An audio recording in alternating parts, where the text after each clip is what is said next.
What's up, everybody? Belligerent here with another Bloodline video. And in today's video, this is one of the more requested videos. We're talking about traits. Okay, so we're going to talk about the common traits in this video. Clan traits will be for a different video. Okay, so keep that in mind. We're going to be talking about the common traits. Also, something I want you to keep in mind when we're going through this. This is theory crafting. And I'm assuming that's what you're here for. Now, I haven't had the time, nor the resources, nor the marriage RNG to customize every champion in the game. Just haven't. Okay, so a lot of this is going to be theory. A lot of this is going to be pulling from some of my background with other games and how their damage formulas work, because we still don't know the damage formula for Bloodline. I have not seen it published anywhere. I haven't seen anybody figure it out. I am still trying to come up with a way that I can actually play test it and reverse engineer it if they're not going to give it to us. Like, we got to figure that out. Luckily, there's not a lot of traits to choose from, so it's probably not that difficult or that hard to kind of find the optimized plan for the traits. But keep in mind, this is theory crafting, so I'm going to give you my thoughts, my ideas on what would probably work best or what traits belong where, and then it's your job to run with it. So the first thing I think it's important to understand when it comes to your stats is what you're looking at. So if we look at the detail page of a champion, okay, you have 4 stats there that kind of bracket your level up button. So the top left is leadership. That affects your district, how much money your districts are earning you. Those are kind of like, we're not going to get into those. They have nothing to do with combat. Put your leadership traits on somebody that you're not going to use so they can just sit in the district. Then below that, bottom left is strength. Okay. The upper right is your constitution. That's your health. And then the lower right is fortitude. That's your defense. Okay. And then there is this information button over to the right. It opens up what they call the stat bonus page. And it shows you more stats, it shows you more details, and it shows you the number all spelled out, as opposed to, you see the constitution on your details page says 11K. But if you go look at the actual details, it's not quite at 11K yet. See, it's rounding up. It's at 10,589 in this situation. Okay, so that's the first thing to understand. I hope you have a good grasp of that. The next thing that I need you to understand when we're looking at this is that a champion of the same level, rarity, and star has the same base stats. Now, when I say that, I mean the same type of champion, right?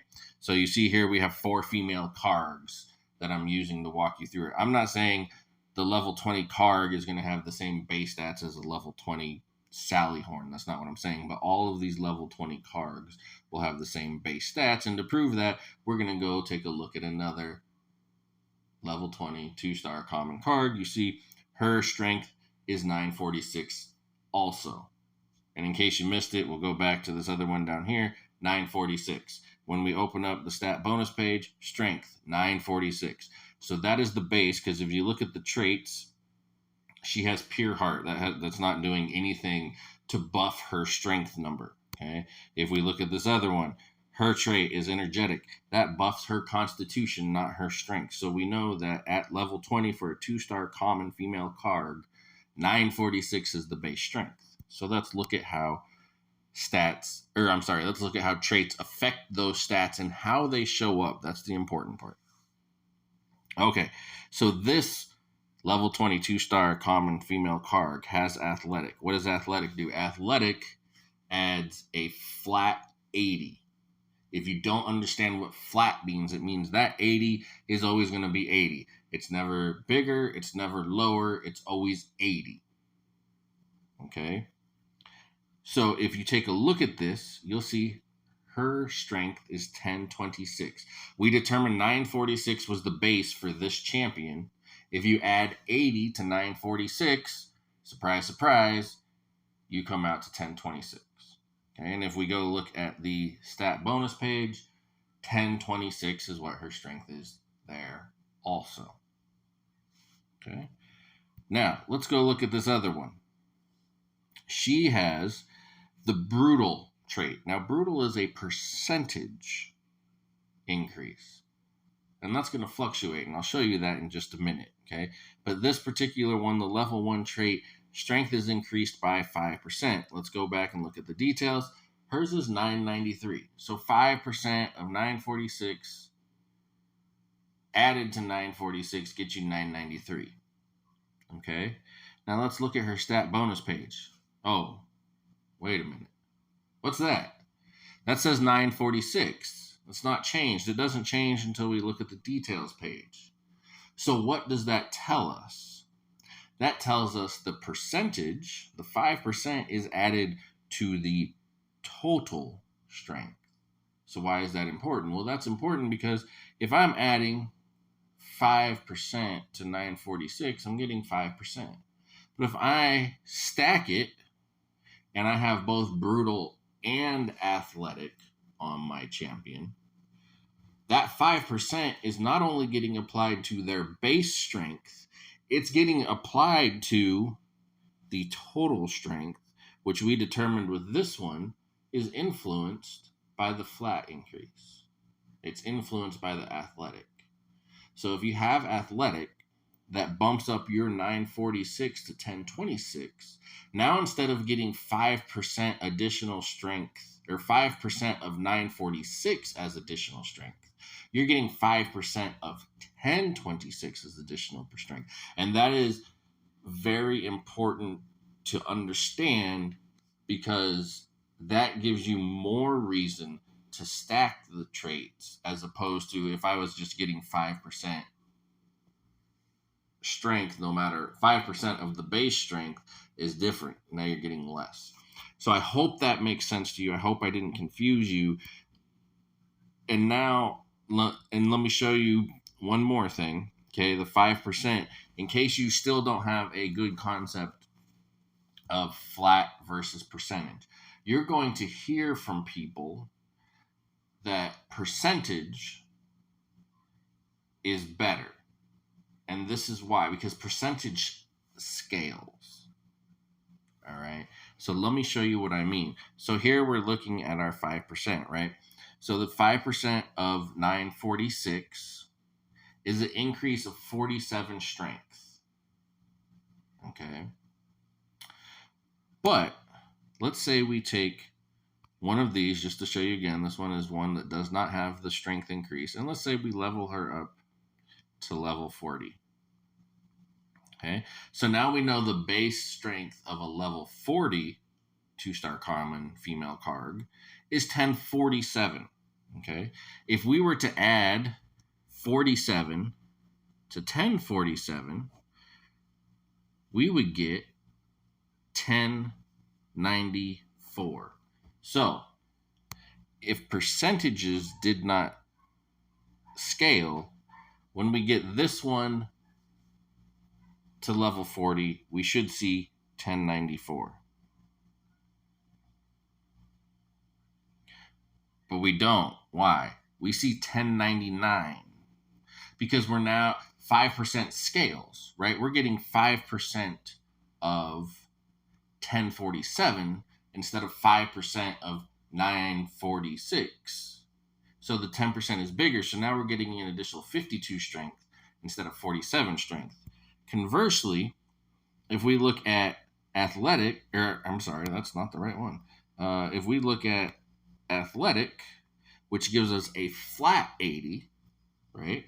If we do the same thing we just did, we know that at level 40 should be at 1047. If I add 80 to that, she should be at 1127. So let's see if that is accurate. We get up here to level 40. And look, she's at 1127, exactly where she should be. Why? Because when flat increases, 80 is always 80. With percentage increases, it's not. It scales. So that's why you're going to hear a lot that percentage is better. But is it?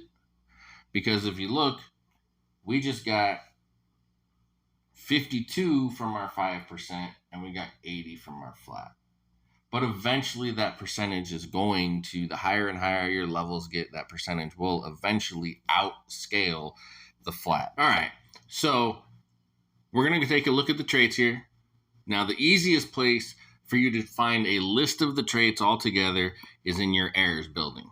Okay, so when you have your errors, right below them it says trait, has this little eyeball button that's going to show you all of your traits. Now, today we are looking at a mythic baby, so we're going to take a look at the level 22 traits. These are the highest levels in the game, so keep that in mind when you're looking at yours. Okay, your stats may vary, so you'll have to figure out your own math as far as that goes. We're not going to get too much into the math anyway. We're just going to kind of go through, we're going to talk about them and try and figure, we'll discuss where they belong, who they belong in, so some guidelines, some things you need to know. So let's jump into this. So the first one here, brutal. Brutal pairs up with athletic. So each one of these strength, fortitude, and constitution, they all have two traits that affect them. One is the percentage and one is the flat. And I just explained those to you. So hopefully you have a grasp on the difference there. Okay. So I'm going to kind of go with these together. Okay. So brutal strength is increased by a percentage, 45% on the level 22, and athletic strength is increased by flat. Now, something for you to keep in mind, as you just saw when we were talking about the female cargs, there's going to be a point in which your flat is a better option than the percentage on all of these, on strength, on fortitude, and on health, or on constitution. Okay? There's going to be a point. That point is going to be different depending on the level of the trait that you have. So the way that you do it is you take the flat rate, you divide it by the percentage. That will give you your break-even point. Okay, so that will tell you where your percentage and your flat rate are roughly the same. Remember, those are base stats. We just talked about base stats before they're influenced by any of the other before they're influenced by the traits. You want to take a look at the base stats. But if you divide the flat number by the percentage, that will give you your break even, where they're both equal as far as how much of a buff they're giving you. Okay, I hope you understand that. So yeah, brutal and athletic are the strength traits. One last thing I got to say about strength. Strength is the only S tier trait in this game. Everybody, with the exception of the female Lycanus and the female Lionheart, everybody has abilities that are affected by strength. The healers have their heals are affected by strength. The male Lionheart, his shield, the male Sallyhorn, his personal shield, everything is influenced by strength. So you can make an argument that almost everybody needs at least one strength trait, if not both of them, because strength influences almost everything. The female Lycanus, the female Lionheart, none of their abilities are affected by caster strength. And there's only one ability that is influenced by a different trait other than strength, and that is the female Sallyhorn's passive. She gets a revive every 30 seconds, and that revive is 35% of her constitution. So the more health you put on her, the more health she regens. Okay? Other than that, everything. Strength, everything. So strength should be, in some way, shape, or form, whether you choose to put one or both on your champion, everybody should have strength. Again, except for the two that I mentioned. Okay, fortitude is going to be your armor. Obviously, this is going to go on tanks, warriors. Same with health, although you can make an argument everybody needs health. Okay, but again, tanks, warriors, stuff like that. Now, me, as far as like theory crafting, if I'm building if I'm building like a tank character, I'm looking at probably both health traits. Whichever one of the fortitude traits is stronger for you at your current level, And then this next trait, which is honorable, which is total damage reduction. Total damage reduction increased by 25%. Okay, so again, we don't know what the damage or the damage calculation is, but it should be something along the lines of your total damage reduction is going to be your health plus your fortitude. So your armor plus your health. That's going to be total damage reduction. Some type of calculation will go on there. And then this will increase that final number by 25%. Okay? That's how it should work. We don't know. It very easily could be something strange. Then fierce. Fierce is going to be great on your DPS. Why? Because it increases total damage. Okay. So that should be damage after it's been reduced by damage reduction, right? So the way it should work is you're going to take your strength. Your strength is going to apply damage. So let's say 1,000 damage goes in, and then your damage reduction, so your fortitude, your health, whatever the calculation is going to take that 1,000, let's say, and it's going to decrease it by the total damage reduction. Let's say it knocks it down to 750 damage, and that's what's going to come out on the other side. Well, then fierce total damage should bump that 750 up by 25%. So there's a small difference, but there's a distinct difference in what these two, total damage reduction and total damage, should be doing. Can't verify until we figure out what the damage formula is. Okay, so keep those in mind. The trait, it's not that big of a variant when it comes to traits. You got strength, you got armor, you got health.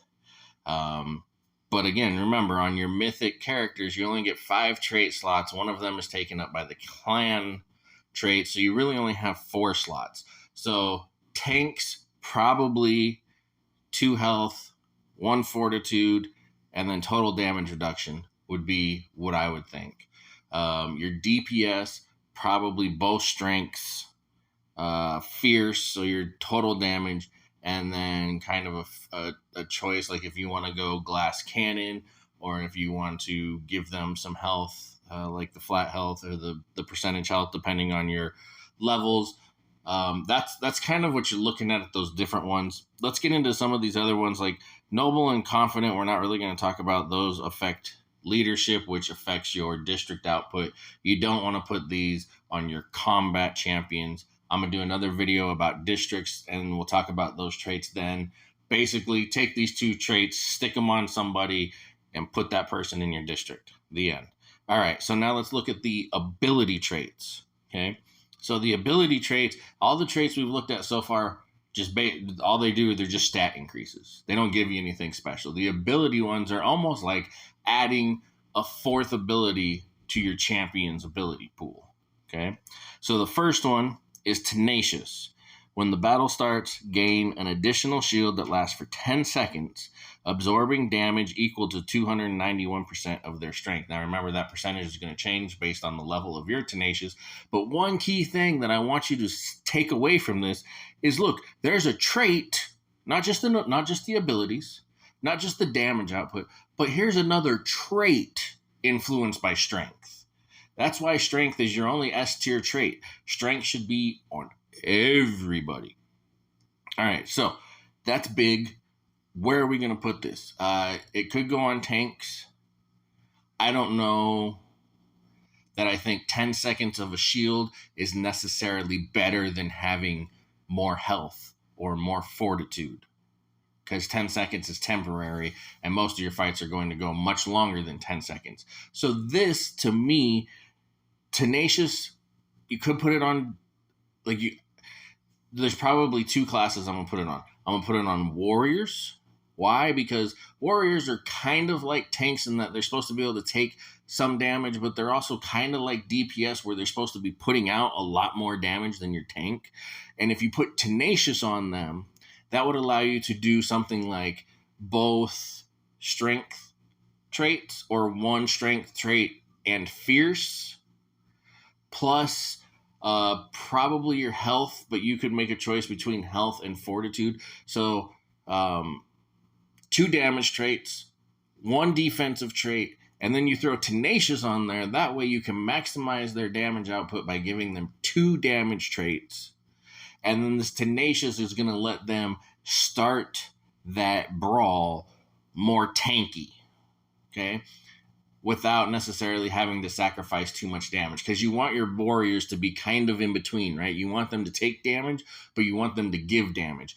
Your DPS, your mages, and your marksmen in the back line are supposed to be just like glass cannons, squishy, and but there to just eliminate people as quickly as possible. Your tanks are there to be bullet sponges, okay? So Tenacious could fit on a tank. I just don't know if it's going to be better than just a huge chunk of more health for the entire fight instead of a big shield for a portion of the fight. But that's some theory. That's something for you to test out. I'll test it out, and when I figure that out, we'll get into that. The other place where I think Tenacious really, really fits in well are your assassins. Okay, why? Because I want to take all 3 damage traits, right? Brutal, athletic, fierce. I want to put them on my assassins so they can blow up a single target. And then I can take but what do the assassins do besides the female Lycan who thinks she's a warrior and doesn't play anything like an assassin, right? So all of the assassins have the 3 assassins minus the female Lycanist. The 3 assassins have some mechanic that's going to take them out of the main brawl and going to attack either like your weakest person or somebody on the back line or something like that. But before that happens, they always just walk into the front line like they're warriors, right? So I'm thinking this Tenacious fits really, really well on an assassin because it gives them that 10 seconds to walk into the fight, let that shield absorb the damage, and then by the time that 10 seconds is over, their ultimate should be ready to trigger, which is then going to let them go do their assassin things, which is then going to let them blow that target up because you were able to put all 3 damage traits on them while still using Tenacious to make them tanky. So I think Tenacious really, really, really fits well on the assassin class. All right, the next one. Cutthroat. When attacking, increases lifesteal rate by 10%. It's a bad trait. You should probably avoid it. I think it has a place on lifesteal classes, so like the female orc, maybe. Or if you want to try and do some type of lifesteal comp, maybe based around the female priest because she has the passive that boosts everybody's health. Both of the priests, their clan trait boosts everybody's health or healing. But just keep in mind, okay, so I have tested this. You're just going to have to take my word for it, or you can go test it yourself. This 10% or whatever percentage yours is, right? It's going to be less if you don't have the level 22 trait. This 10% is of your total damage, not of your health, not of your strength, but whatever number little white numbers you see pop up. So whatever that number is, 10% of that is what you're getting back in lifesteal. That's almost nothing. It's really bad. And the higher you get, the more ridiculous this becomes. Like 10% of your strength. So like the max level, I just happen to know this off the top of my head, the max level Karg, male Karg at level 615 stars has 24 million health. Over 24 million health. And his maximum strength without other traits is 431,000. So 10% of that is 43,000 health that you're getting back versus 24 million. Like if you've lost 23 million health, that extra 43,000 health ain't going to save nothing. All right. So I think this trait is a trap. I don't think it's as good as you probably think it is just because it says lifesteal. I think it might have a place in a lifesteal comp, or it might have a place increasing classes that already have, or champions that already have lifesteal in their kit, like giving the female orc 10% more lifesteal on her spin to win, giving the female Doombringer 10% more lifesteal on her passive, things like that. All right. Pure Heart. When attacking, there is a 20% chance to remove all debuff effects from the attacker. I think this is probably really bad.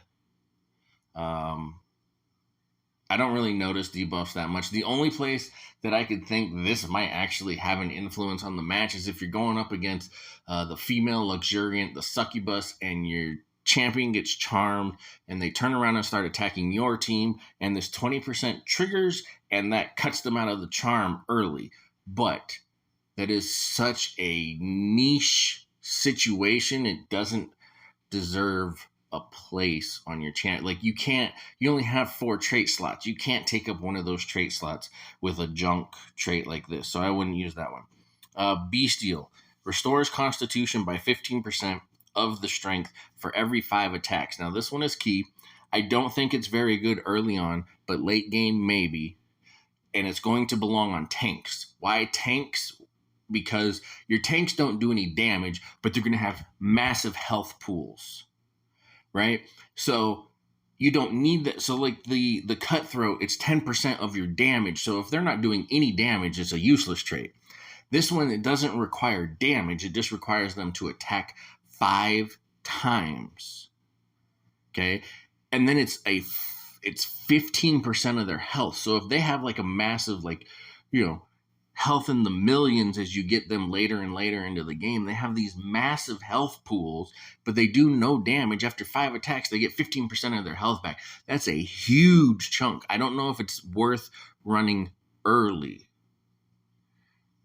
But later, as you start reaching some of the higher levels and start seeing some of those million health pools, health pools in the millions, I could see this being good on like a tank.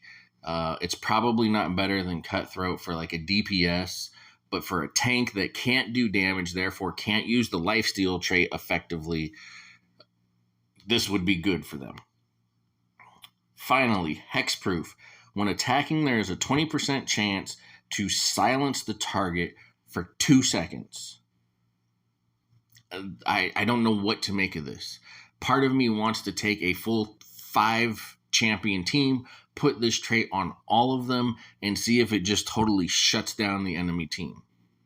I haven't done that yet. That theory's bouncing around in my head. I don't think it would work the way I want to because they attack from the front line to the back line. They're not attacking all 5 champions at the same time, but I'm curious what that would do if I had it on every single champion on my team.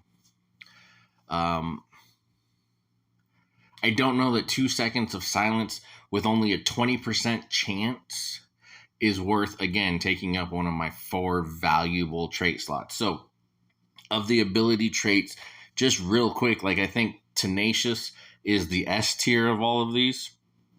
Okay. The rest are kind of meh. Bestial has some potential late game on your tanks. If your tanks have really big health pools, I think it could work. It's something worth exploring. I think Hexproof has potential. I don't know how much though. So that's a much more risky experiment there. And then I don't think the other 2 are really that good. I think especially for the Cutthroat with the lifesteal, I understand you want the lifesteal, but I think the only one this is going to work on are your DPS, especially your marksmen, the ones that are attacking fast and hitting hard. But I don't think that this is better than something else you could put on them, like more damage or more health.